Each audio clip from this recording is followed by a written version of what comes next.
देखिए, आज current affair के ऊपर एक वीडियो बनाया जा रहा है आलू के ऊपर।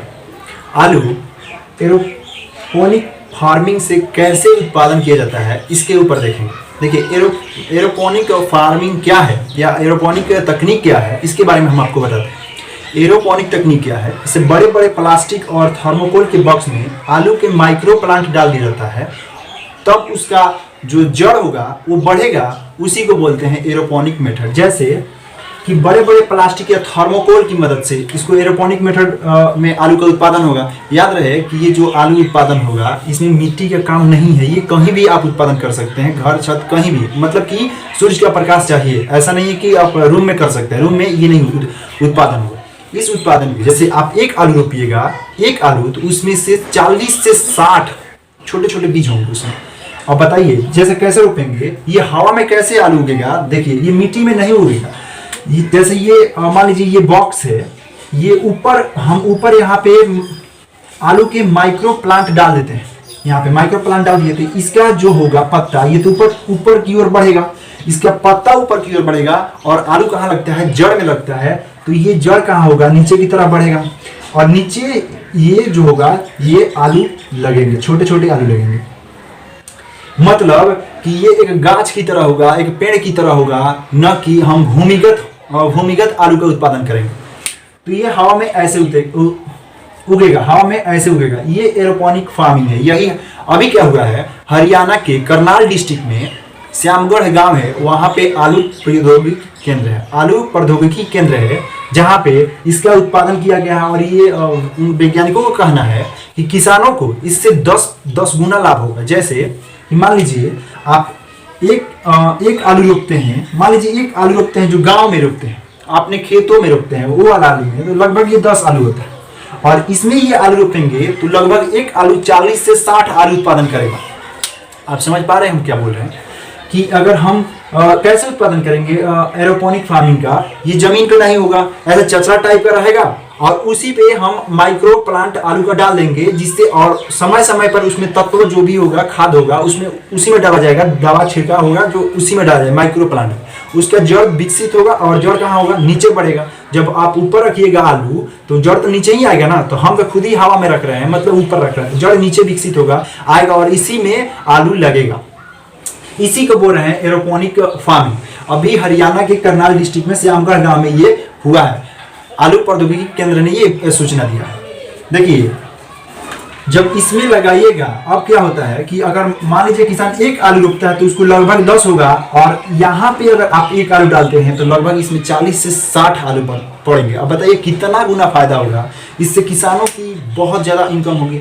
और दूसरी बात कि हम अगर अपने ये वाला जो खेती करते हैं, भूमिगत खेती जो करते हैं, भूमिगत जो जमीन के अंदर जो आलू बैठता है, वो क्या होता है उसमें तो एक तो क्या होता है कि जो भूमि है, जो मिट्टी है, मिट्टी जनित रोग होता है। इसमें मिट्टी जनित रोग नहीं होगा, इससे छुटकारा। इसमें कवक लग जाते हैं, कीड़ा लग जाता है, और एक है आप देखे नहीं होंगे मूस, वो तो तबाह करके रख देगा, सब इधर उधर नहस नहस कर देगा, उससे यह बचेगा। इसमें रोग भी बहुत कम चांस है। और ये क्या है, एरोपोनिक फार्मिंग जो है ये सबसे सुपर्ब है। और ये इसमें एक और खास बात है कि इससे कोई रोग नहीं होता है और ये फायदेमंद होता है इसके अपेक्षा। अगर देखिए, हम गांव वाले रोपते हैं ऐसे आलू, मतलब कि एक दूसरे पर मिट्टी चढ़ा चढ़ा कर रोपते हैं, और इसमें ऐसा होगा। देखिए, अब ये आप समझ गए हैं एरोपोनिक फार्मिंग क्या है। आइए हम देखते हैं आलू का जो रोग होता है वो क्या होता है, आलू किस टाइप में होते हैं वो देखते हैं। तना 3 प्रकार के होते हैं।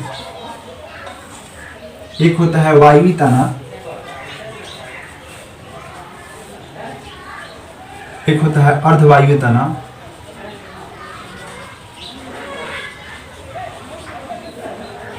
एक होता है भूमिगत तना। मतलब ये कहे कि तना 3 प्रकार के होगा, एक वायवीय तना, एक अर्धवायवीय तना और एक भूमिगत तना। वायवीय तना क्या है, जो पौधे वायु में होते हैं, मतलब जिसका तना होगा वो ऊपर की ओर होगा, वो होता है वायवीय तना। जैसे इसमें क्या होगा, एज फॉर एग्जाम्पल देखेंगे, बरगद, नीम, जो भी होगा, शीशम, आम का पेड़, ये जो होगा वायवीय तना होगा। अर्धवायवीय तना किसे कहते हैं, वैसा तना या वैसा पेड़ जिसका आधा भाग ऊपर हो और आधा भाग नीचे हो, मतलब मिट्टी के अंदर हो, उसे अर्धवायवीय तना कहते हैं। घास आप देखिएगा तो, और ये छोटे भी होते हैं, तो आधा भाग घास के ऊपर रहता है और आधा भाग नीचे रहता है, इसलिए ये अर्धवायवीय तना है। और ये ज्यादा ऊंचा तक नहीं होता है। अर्धवायवीय तना एक और खास बात है कि इसमें जो पौधे होते हैं वो ज्यादातर बड़े नहीं होते, वो छोटे छोटे ही पौधे होते हैं और जिनका आधा भाग नीचे होता है, इसलिए ये घास, एज फॉर एग्जाम्पल में देखेंगे तो ये घास हो जाएगा अर्धवायवीय तना। ये क्या होगा, भूमिगत तना में क्या होगा कि जो पौधे या जो पेड़ सिर्फ भूमि के अंदर लगते हैं उसे कहते हैं भूमिगत तना। आलू आप देखिएगा तो ये सिर्फ मिट्टी के अंदर ही होता है, तो इसलिए आलू होगा, आलू ओल जो होगा भूमिगत तना होगा। हालांकि और इसको डीप में जाइएगा तो भूमिगत तना 3 प्रकार के हो जाते हैं। भूमिगत तना 3 प्रकार के हो जाएंगे, एक प्रकंद, एक हो जाएगा कंद, दूसरा प्रकंद और तीसरा शल्यकंद। भूमिगत तना क्या हो जाएगा, एक कंद, प्रकंद, तीसरा शल्यकंद। कंद में आएगा आलू ओल, कंद में आएगा आलू ओल और प्रकंद में आएगा हल्दी, अदरक और इसमें आएगा लहसुन, प्याज। ध्यान रहे, एग्जाम में बहुत बार ये क्वेश्चन पूछा हुआ है कि प्रकंद का उदाहरण है, ऑप्शन में दे देगा आलू ओल, लहसुन, प्याज और एक रहेगा हल्दी। तो याद रहे कि प्रकंद में हल्दी, अदरक होता है। ये कैसे होता है, जब आप बायो का चैप्टर पढ़िएगा तब बताएंगे कि ये कैसे होता है। फिलहाल आप यही समझिए, कंद आलू ओल होता है और प्रकंद में होता है हल्दी, अदरक और शल्यकंद में होता है लहसुन, प्याज। ये भी पूछता है कि कंद जो है, कंद में आलू ओल आता है लेकिन प्रकंद में कौन आता है, तो हल्दी अदरक आएगा। ये शल्यकंद में लहसुन प्याज आएगा। तो आप समझिए तना के बारे में, एरोपोनिक फार्मिंग आप समझ रहे हैं।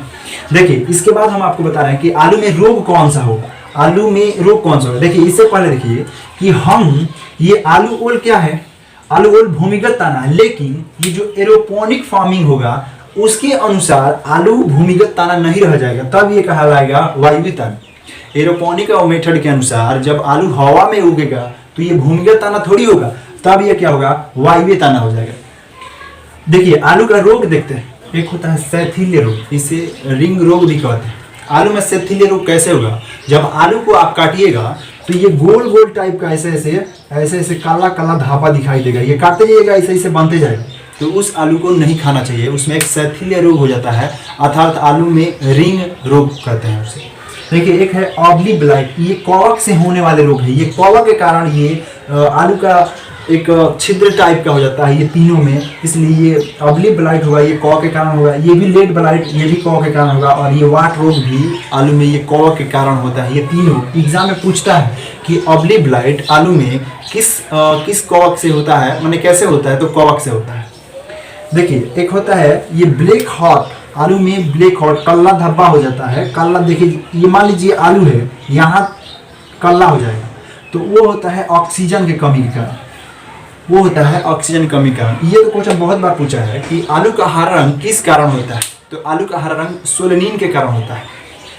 देखिए ये जो रोग है इससे वो ज्यादातर बच के है, कौन सा, एरोपोनिक फार्मिंग। एरोपोनिक फार्मिंग में ना ही मिट्टी में ही रहेगा, ना ही ये सब बीमारी होगा, इसलिए उसको बनाया गया। और एरोपोनिक मेथड से किसानों को 10 गुना लाभ होगा। वो एक आलू बोएगा और 10 आलू निकालेगा, मतलब नहीं, एक आलू बोएगा और 40 से 60 आलू निकाल सकता है छोटे छोटे बीज के रूप में। और उसे रोपा, और उसको अगर हम रोपते हैं तो बहुत ज्यादा फायदा होने वाला है, उसे खा भी सकते हैं, कोई दिक्कत नहीं है। तो आप समझ गए। देखिए आलू की जो किस्में हैं कितने प्रकार की होती है, या उसके कई किस्म होते हैं। ये एक होता है कुफरी या पुखराज, ये एक आलू का किस्म है। दूसरा मोहन है, तीसरा चिप सोना 1 है। ये जो आया है ये लेटेस्ट मॉडल है आलू का, लीमा और नीलकंठ। इसी पे एरोपोनिक मेथड को तैयार किया गया है हरियाणा के करनाल डिस्ट्रिक्ट के श्यामगढ़ गांव में। हम उम्मीद करते हैं कि आप सभी जो चीज़ें वो समझ गए होंगे, जो अगला नेक्स्ट अगले दिन बनाया जाएगा। तब तक के लिए थैंक यू।